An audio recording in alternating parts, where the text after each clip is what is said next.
নেতাজি সুভাষচন্দ্র বসুর বাল্যবন্ধু শ্রী দিলীপ কুমার রায়ের স্মৃতিকথা আমার বন্ধু সুভাষ, পর্ব ২১।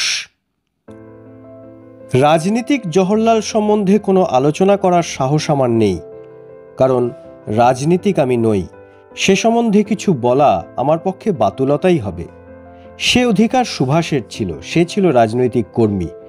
সাধারণভাবে যেটুকু রাজনীতি আমি বুঝি সেইটুকুর ভিত্তিতে বলতে পারি, জওহরলালের আন্তরিকতা ও মহানুভবতাকে আমি শ্রদ্ধা করি। তার সম্বন্ধে কঠোর কোনো সমালোচনা আমার বিবেকের পক্ষে অস্বস্তিকর।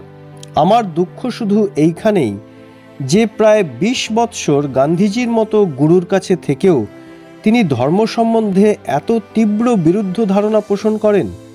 সুভাষের সঙ্গে যখন তার তুলনা করি তখন এই পার্থক্যটা আরও বেশি করে লাগে।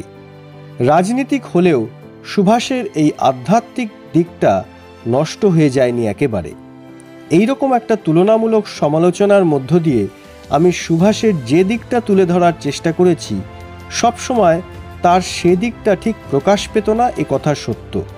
কঠোর আত্মসমীক্ষণ ও শৃঙ্খলার মধ্য দিয়ে ব্যক্তিত্ব যখন আদর্শের একটা উচ্চতম শিখরে পৌঁছাতে পারে, তখনই কেবল এই অপূর্ব সামঞ্জস্যটির প্রকাশ পাওয়া সম্ভব।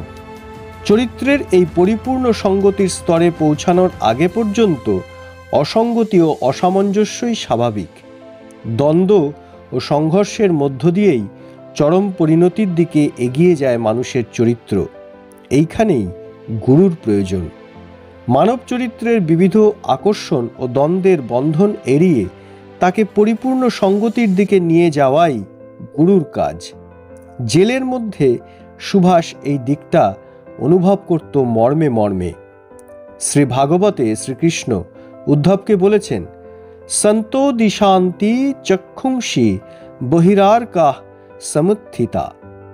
এটা শুধুই কবির কল্পনা নয়, একে সম্ভব করে তুলতে গেলে প্রার্থীকে হতে হবে দীন, বিনয়ী, নম্র। যীশুখ্রিস্ট বলেছেন, যাহারা নিজেকে দীন বলিয়া মনে করে তাহারাই পবিত্র, স্বর্গরাজ্য তাহাদের জন্যই। জওহরলাল হয়তো বলবেন, ধর্ম চরিত্র সৃষ্টিকে ব্যাহত করে আত্মার দীনতার এই অনুশাসনে। মহাভারতে আছে, ধর্মস্য তত্ত্বং নিহিতং গুহায়াম। সুভাষ সবসময় অনুভব করত এর সত্যতা।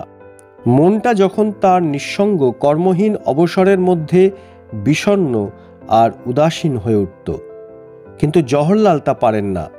অন্তরের এই নিহিত সত্য তার মনের তীব্র আলোক সত্ত্বেও অপ্রকাশিতই রয়ে গেছে এখনো। গুরুবাদের প্রথম একটা অনুশাসনেই আছে, শিষ্যকে গুরুর আদেশ বিনা বিচারে বিনা দ্বিধায় মানতে হবে। আমার মনে হয় এই অধ্যাত্মবাদ থেকে সুভাষের হঠাৎ প্রত্যাবর্তনের কারণ এখানেই। আমি তখন খুব ব্যথিত হয়েছিলাম, কিন্তু পরে বুঝতে পারলাম চরিত্রের মধ্যে যে অহংভাবটা থাকে সেটা যখন খুব বেশি চাপ খায় তখন এই ধরনেরই একটা কিছু ঘটে যায়।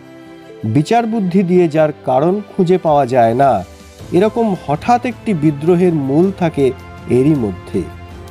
সুভাষের চরিত্রে সবসময় সঙ্গতি খুঁজে পাওয়া যায় না, শুধু এই কারণেই।